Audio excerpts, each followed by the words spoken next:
থানায় সালো অবৈনগ জগৎপুর এজি কোয়ার্টার বিস্কাঙ্গ SDPO প্রসন্নকান্তি ত্রিপুরানি বুসারংনো কুথুমুই বুলাইয়া আপাতি মুঙ্গ NCC থানাও পাল্টা মামলা খালাইয়া প্রসন্নকান্তি ত্রিপুরানি মুঙ্গৈ ডক্টর কৌশিক দেবনাথনি বুমা বুফাসং কক্সিলজাং মুঙ্গ সাকা মুংসা মাজরা গদিদিনো বুসাজলানো বুতক খালাইয়া তৈ পুলিশ ইয়াগো কেরং নাওই ডক্টর কৌশিক দেবনাথনো বুতকা আবনি বাগৈ SDPO প্রসন্নকান্তি ত্রিপুরা তৈ বিনি পুলিশ বদলনি সাকাও মামলা খালাইফাইয়া কৌশিকনি বুফা তখন রাত্র 10টা বাজে 10:15 তখন আমার ছেলে কইছে আমি একটা পিজার অর্ডার করছি পিজার আমার অর্ডারটা লইছি আমি কইলে না অত রাতে যাও আমি কইলে চল আমিও যাব আচ্ছা এর সঙ্গে আমিও নিচে নামলাম নাইমা শুনি ক্যাশ কেজে শোনা যাইতেছে আমার বাড়ি পাশে জায়গাটা এই হলো জগৎপুর যে এই যে অফিসটা আছে না জগৎপুরের দিক দিয়া যে অবনগর থেকে এই যে অফিসে যাচ্ছে যে কর্নারটা আছে এই কর্নারটার মধ্যে কিন্তু আমার বাড়ি একটা বাড়ি পরেই আমার বাড়ি যখন নিচে নামছি কিছু থেকে তখন ক্যাশ কিছু শুনিয়া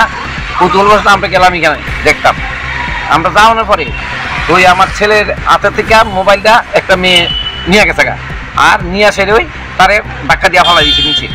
তারপর আমি আমার ছেলের টাইনা তুললা যথারীতি তারে কই আসে মোবাইলটা লইলাম লই আমরা যখন আয়া হতাছি বাড়ির দিকে এখানে কোনো কিছু হয় তখন আমি কিছু হয়েছে দাদা হয়েছে আমি এরপর আয়া পড়তেছি যখন তখন ফিসেন দিয়া আপনার এই প্রসন্ন কুমার ত্রিপুরা তাই নিয়ে দল বল নিয়ে আইয়া আমার ছেলের উপর আক্রমণ করছে এবং তার প্রাণ নাশের লাগিয়া তারা হুমড়ে পড়ছে 20-25 জন তারা বাসাতে গিয়ে আমিও অনেক কিলঘুষি খাইছি শেষ পর্যন্ত তারে এমন মারা মারছে তার দইয়া এই প্রসন্ন কুমারই তার বাড়ি পুলিশ বাহিনী লইয়া তার জায়গা ইয়ে থানা আমরা ওই অবনগর ফাঁড়ি থানা এখানে নিয়ে আসা তারে মারছে তার অন্ধকুশ লাথি দিছে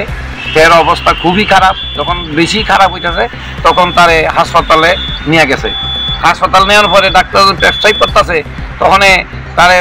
সিটি স্ক্যান করার লেগে নিতে আসে তখন তার বাহিনী সহ এই প্রসন্ন কুমার আবার তার উপরে হামলা করছে তখন তাড়াতাড়ি মিডিয়ারা তার সহযোগিতায় তখন আমরা এখান থেকে ওই তারে সিটি স্ক্যান এক্সরে ইসি সব করাইবার লেগে নিয়ে যেতে পারছি অথচ পুলিশ আছে আমার সঙ্গে আমরা সঙ্গে পুলিশের সামনে তারা এই ধরনের কারবার করে অনেক পুলিশের আইন তারা হাতে দিলে তারা কি নিজেরা ক্ষমতা জাহির করব আমরা কি বাঁচানোর কোনো অধিকার নাই আমরা কি দেশের নাগরিক না তারা পুলিশে চাকরি করে তারা কাছে সমস্ত অধিকার তাই আমি আমার ছেলের এই সুবিচারের জন্য আমি আমার থানার দ্বারস্থ হয়েছি এই বিষয়ে কি আপনি মুখ্যমন্ত্রীর উদ্দেশ্যে কিছু বলবেন মুখ্যমন্ত্রীর উদ্দেশ্যে কি মুখ্যমন্ত্রী 26শে জানুয়ারি কতজনের পদক দিল পুলিশ পদক কিন্তু এই পুলিশ পদকের এই নিয়ে হালহতিকর